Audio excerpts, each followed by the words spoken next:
पलके मूंदे मैं आराम की मुद्रा में लेटी थी, तभी श्रेया की आवाज़ कानों में गूंजी। माँ, रविंदर जी आए हैं। उसका यह रविंदर जी संबोधन मुझे चौंका गया। मैं भीतर तक हिल गई, परंतु मैंने अपने हृदय के भावों को चेहरे पर प्रकट नहीं होने दिया और सहज भाव से श्रेया की तरफ देखकर कहा, उन्हें ड्राइंग रूम में बैठाओ, मैं अभी आ रही हूँ। उसके जाने के बाद मैं गहरी चिंता में डूब गई कि कहाँ चूक हुई मुझसे। यह रविंदर अंकल से रविंदर जी के बीच का अंतराल अपने भीतर कितना कुछ रहस्य समेटे हुए हैं। व्यग्र हो उठी मैं। सच में युवा बेटी की माँ होना भी कितना बड़ा उत्तरदायित्व होता है। जरा सा ध्यान ना दीजिए तो बीच चौराहे पर इज्जत नीलाम होते देर नहीं लगती। अब मुझे धैर्य से काम लेना होगा। शीघ्रता अच्छी नहीं। प्रारंभ से ही मैं समझती आई हूँ कि बच्चे अपनी माँ की सुघड़ता और फुहड़ता का जीता जागता प्रमाण होते हैं। फिर मैं तो शुरू से ही इस विषय में बहुत सजग और सतर्क रही हूँ। मैंने संदीप और श्रेया के व्यक्तित्व की कमी को दूर कर बड़े सलीके से संवारा है, तभी तो सभी मुक्त कंठ से मेरे बच्चों को सराहते हैं, साथ में मुझे भी। परंतु फिर यह श्रेया, नहीं, इसमें श्रेया का भी दोष नहीं है, उम्र ही ऐसी है उसकी। नहीं, मैं अपने आंगन की सुंदर सुकोमल बेल एक बूढ़े जर्जर जीर्ण शीर्ण दरख्त का सहारा ले, ऐसा मैं नहीं होने दूंगी। उसे असमय मुरझाने नहीं दूंगी। अब तक मैं अपने बच्चों के लिए जो करती आई हूँ वह तो लगभग अपनी क्षमता और लगन के अनुसार सभी माएँ करती है। मेरी परख तो तब होगी जब मैं इस अग्नि परीक्षा में खरी उतरूंगी। मुझे इस कार्य में किसी का सहारा नहीं लेना है, ना मायके का और ना ससुराल का। मुंह से निकली बात पराई होते देर ही कितनी लगती है। हवा में उड़ती है ऐसी बातें। नहीं, किसी पर भरोसा नहीं करना है मुझे, सिर्फ अपने स्तर पर लड़नी है यह लड़ाई। बाहर के कमरे से श्रेया और रविंदर की सम्मिलित हंसी की गूंज मुझे चौंका गई। मैं धीमे से उठकर बाहर के कमरे की तरफ चल पड़ी। नमस्ते भाभी जी। रविंद्र मुस्कुराए। नमस्ते नमस्ते। मेरे चेहरे पर सहज मीठी मुस्कान थी, परंतु अंतर में ज्वालामुखी धधक रहा था। कैसी तबीयत है आपकी? उन्होंने कहा। अब ठीक हूँ भाई साहब, बस आप लोगों की मेहरबानी से उठ खड़ी हुई हूँ, कहकर मैंने श्रेया को कॉफ़ी बना लाने के लिए कहा। मेहरबानी कैसी भाभी जी? आप जल्दी ठीक ना होती तो अपने दोस्त को क्या मुंह दिखाता मैं। मुझे विरतशना हो रही थी इस दो मुँहे शाप से। फिर थोड़ी देर बाद मैंने उन्हें विदा किया। मन की उदासी जब वातावरण को बोझिल बनाने लगी, तब मैं उठकर धीमे कदमों से बाहर बरामदे में आ बैठी। कुछ खराब स्वास्थ्य और कुछ मेरे पति का दूर होना मुझे बेचैन कर जाता था, विशेषकर शाम के समय। ऊपर से इस नई चिंता ने तो मुझे जीते जी आधमरा कर दिया था। मैंने नहीं सोचा था कि इनके जाने के बाद मैं कई तरह की परेशानियों से घिर जाऊंगी। उस समय तो सब कुछ सुचारू रूप से चल रहा था, जब इनके लिए अमेरिका के एक विश्वविद्यालय ने उनकी कृषि से संबंधित विशेष शोध और विशेष योग्यताओं को देखते हुए अपने यहाँ के छात्रों को लाभान्वित करने के लिए 1 साल हेतु आमंत्रित किया था। ये जाने के विषय में तत्काल निर्णय नहीं ले पाए थे। 1 साल का समय कुछ कम नहीं होता। फिर मैं और श्रेया यहाँ अकेली पड़ जाएंगी, इसकी चिंता भी इन्हें थी। संदीप का अभियांत्रिकी में 4था साल था। वह हॉस्टल में था। ससुराल और पीहर दोनों इतनी दूर थे कि हमेशा किसी की देखरेख संभव नहीं थी। तब मैंने ही इन्हें पूरी तरह आश्वस्त कर जाने को प्रेरित किया था। ये चिंतित थे, कैसे संभाल पाओगी तुम यह सब अकेले इतने दिन? आपको मेरे ऊपर विश्वास नहीं है क्या? मैं बोली थी। विश्वास तो पूरा है नेहा। मैं जानता हूँ कि तुम घर के लिए पूरी तरह समर्पित पत्नी, माँ और सफल शिक्षिका हो, कर्मठ हो, बुद्धिमान हो, लेकिन फिर भी सब हो जाएगा। इतना अच्छा अवसर आप हाथ से मत जाने दीजिए। बड़ी मुश्किल से मिलता है ऐसा स्वर्णिम अवसर। आप तो ऐसे डर रहे हैं जैसे मैं गांव से पहली बार शहर आई हूँ। मैंने हंसते हुए कहा था। तुम जानती हो नेहा, तुम व बच्चे मेरी कमजोरी हो। ये भावुक हो उठे थे। मेरे लिए एक साल तुम सबके बिना काटना किसी सजा जैसा ही होगा। फिर इन्होंने मुझे अपने से चिपका लिया था। इनके सीने से लगी मैं भी एक साल की दूरी की कल्पना से थोड़ी देर के लिए विचलित हो उठी थी, परंतु फिर बरबस अपने ऊपर काबू पा लिया था कि यदि मैं ही कमज़ोर पड़ गई तो ये जाने से साफ इनकार कर देंगे। नहीं नहीं, पति के उज्जवल भविष्य व नाम के लिए मुझे स्वयं को दृढ़ करना होगा। यह सोच मैंने भर आई आंखों के आंसुओं को भीतर ही सोख लिया और मुस्कुराते हुए इनकी तरफ देखकर कहा, एक साल होता ही कितना है, चुटकियों में बीत जाएगा। फिर यह भी तो सोचिए कि यह एक साल आपके भविष्य को एक नया आयाम देगा और फिर कुछ पाने के लिए कुछ खोना तो पड़ता ही है ना। पर यह कीमत कुछ ज़्यादा नहीं है। इन्होंने सीधे मेरी आंखों झांकते हुए कहा। वैसे इनका विचलित होना स्वाभाविक ही था। जहाँ इनके मित्रगण विश्वविद्यालय के बाद का समय राजनीति और बैठकबाजी में बिताते थे, वहीं ये काम के बाद का अधिकांश समय घर में परिवार के साथ बिताते थे। जहाँ भी जाना होता हम दोनों साथ ही जाते थे। आखिरकार सोच समझकर ये जाने की तैयारी में लग गए थे। सभी मित्रों परिचितों ने भी इन्हें आश्वस्त कर जाने को प्रेरित किया था। इनके जाने के बाद मैं और श्रेया अकेली रह गई थी। इनके जाने से घर में अजीब सा सूनापन घिर आया था। मैं अपने विद्यालय चली जाती और श्रेया अपने कॉलेज। श्रेया का इस साल बीए अंतिम वर्ष था। जब कभी उसकी सहेलियां आती तो घर की उदासी उनकी खिलखिलाहटों से कुछ देर को दूर हो जाती थी। समय जैसे तैसे कट रहा था। इधर श्रेया कुछ अनमनी सी रहने लगी थी। पिता की दूरी उसे कुछ ज़्यादा ही खल रही थी। हाँ, इस बीच इनके मित्र कभी अकेले कभी परिवार सहित आकर हालचाल पूछ लिया करते थे। मेरी सहयोगी शिक्षिकाएं भी हमेशा आती रहती, विशेषकर इनके मित्र रविंदर जी और मेरी सखी कविता। रविंदर जी इनके परम मित्रों में से थे। वो इनके विभाग में ही रीडर थे एवं अभी तक कुंवारे ही थे। बड़ा मिलनसार स्वभाव था उनका और बड़ा ही आकर्षक व्यक्तित्व। आते तो घंटों बातें करते। श्रेया भी उनसे काफ़ी हिल मिल गई थी। कविता मेरी सहयोगी, प्राध्यापिका और घनिष्ठ मित्र थी। हम दोनों के विचारों में अद्भुत साम्य अंतरंगता स्थापित करने में सहायक हुआ था। मन की बातें, उलझने, दुख सुख आपस में बताकर हम हल्की हो लेती थी। उसके पति डॉक्टर थे और उनके 2 बेटे थे, अक्षय और किशोर। अक्षय का इसी साल पीसीएस में चयन हुआ था। सत्र की समाप्ति के बाद बेटा संदीप भी आ गया था। उसके आने से घर की रौनक जाग उठी थी। दोनों भाई बहन नितनाए कार्यक्रम बनाते और मुझे भी उनका साथ देना ही पड़ता। दोनों के दोस्तों और सहेलियों से घर भर उठता। बच्चों के बीच में मैं भी हंस बोल लेती, पर मन का कोई कोना खाली खाली उदास रहता। इनकी यादों की कसक टीस देती रहती थी। वैसे भी उम्र के इस तीसरे प्रहर में साथी की दूरी कुछ ज़्यादा ही तकलीफ दे होती है। पति पत्नी एक दूसरे की आदत में शामिल हो जाते हैं। इनके लंबे लंबे पत्र आते, वहाँ कैसे रहते हैं, क्या करते हैं, सारी बातें लिखी रहती।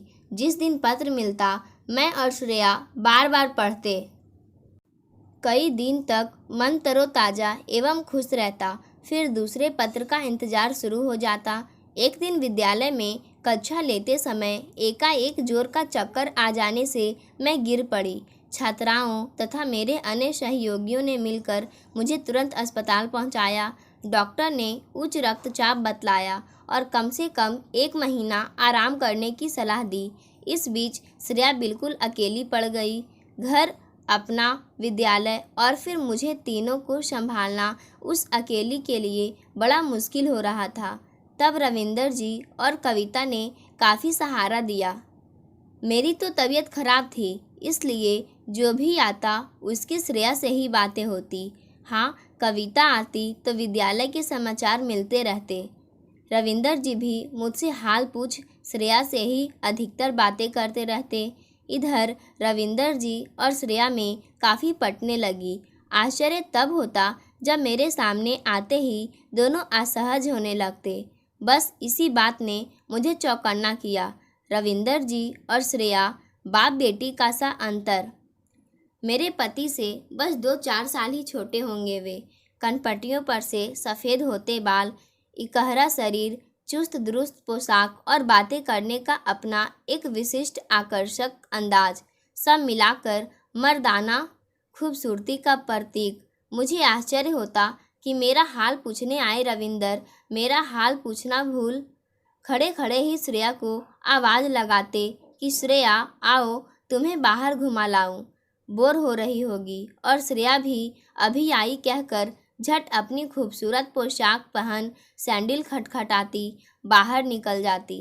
श्रेया तो खैर अभी कच्ची उम्र की नासमझ लड़की थी, पर इस परिपक्व प्रौढ़ की बेहाई देख मैं दंग थी। सोचती, क्या दैहिक भूख इतनी प्रबल हो उठी है कि सारे समीकरण, सारी परिभाषाएं इस तृष्णा के बीच अपनी पहचान खो बौनी हो जाती है।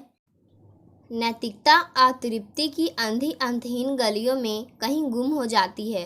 शायद हाँ, तभी तो जिस वर्जित फल का रविंद्र अपनी जवानी के दिनों में रसास्वादन ना कर सके थे, इस पक्की उम्र में उसके लोभ से स्वयं को बचा पाना उनके लिए कठिन हो रहा था।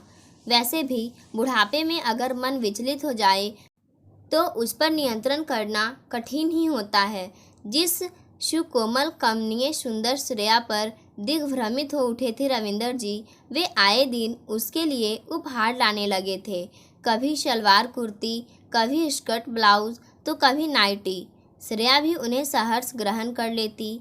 मैंने 2-3 बार रविंदर जी से कहा, भाई साहब आप इसकी आदत खराब कर रहे हैं। कितनी सारी पोशाक तो है इसके पास, क्यों, क्या मैं मईस को कुछ नहीं दे सकता? इतना अधिकार भी नहीं है मुझे, बहुत स्नेह है मुझे इससे, कहकर वे प्यार भरी नज़रों से श्रेया की तरफ देखते। उस दृष्टि में किसी बुजुर्ग का निश्चल स्नेह नहीं झलकता था, बल्कि वह किसी उच्च श्रृंखल प्रेमी की वासनामय काक दृष्टि थी। मुझे तो कपटी पुरुष स्नेह का मुखौटा लगा। श्रेया की इस नादानी और भोलेपन का लाभ उठा इसका जीवन बर्बाद कर सकता है। मेरे सामने यह समस्या एक चुनौती के रूप में सामने खड़ी थी। इनके वापस आने में 7 महीने बाकी थे और संदीप का यह अंतिम वर्ष था। उससे कुछ कहना भी उचित नहीं था। प्रश्नों और संदेहों के चक्रव्यूह में उलझी मैं इस समस्या के घेरे से निकलने के लिए बुरी तरह से हाथ पैर मार रही थी। तभी निराशा के गहन अंधकार में दीप शिखा की ज्योति से चमके थे कविता के ये शब्द, नेहा, श्रेया को तू मुझे सौंप दे अक्षय के लिए, तुझे लड़का ढूंढना नहीं पड़ेगा और मुझे सुघड़ बहू भी मिल जाएगी। तब मैंने कहा था, सोच ले, यह लड़की तेरी खटिया खड़ी कर देगी, फिर बाद में मत कहना कि मैंने बताया नहीं था। वह तू मुझ पर छोड़ दे। और फिर हम दोनों खुलकर हंस पड़ी।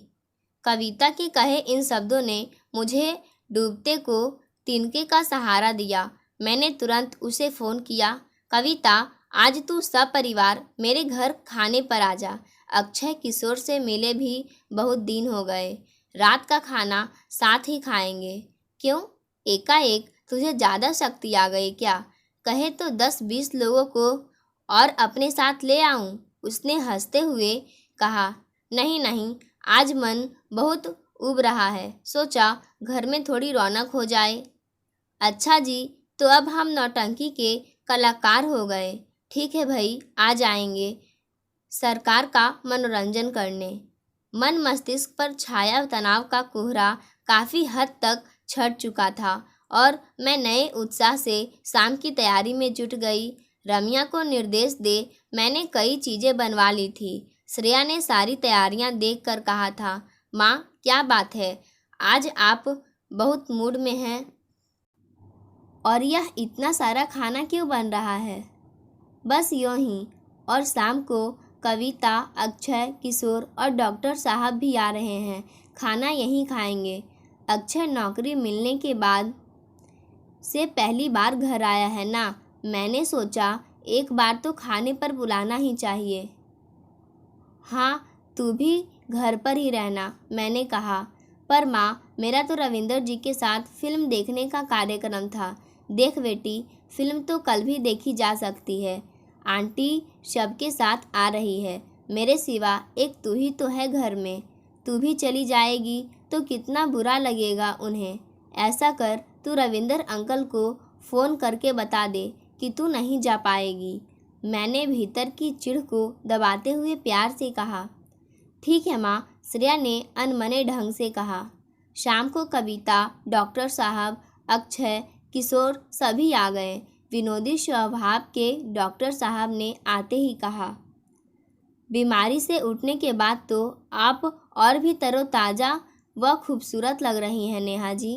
क्यों मेरी सहेली पर नियत खराब करते हो इस बुढ़ापे में? कविता ने पति को टोका। लो, सारी जवानी तो तुमने दाएं बाएं देखने नहीं दिया, अब इस बुढ़ापे में तो वक़्त दो। उनकी इस बात पर जोर का ठहाका लगा। श्रेया ने भी बड़ी तत्परता और उत्साह से उन सब का स्वागत किया। कॉफ़ी नाश्ता के बाद वह अक्षय और किशोर से बातें करने लगी। मैंने अक्षय की ओर दृष्टि घुमाई। ऊंचा लंबा अक्षय, चेहरे पर शालीन मुस्कुराहट, दंभ का नामो निशान नहीं, हंसमुख मिलनसार स्वभाव। सच, श्रेया के साथ कितनी सटीक जोड़ी रहेगी।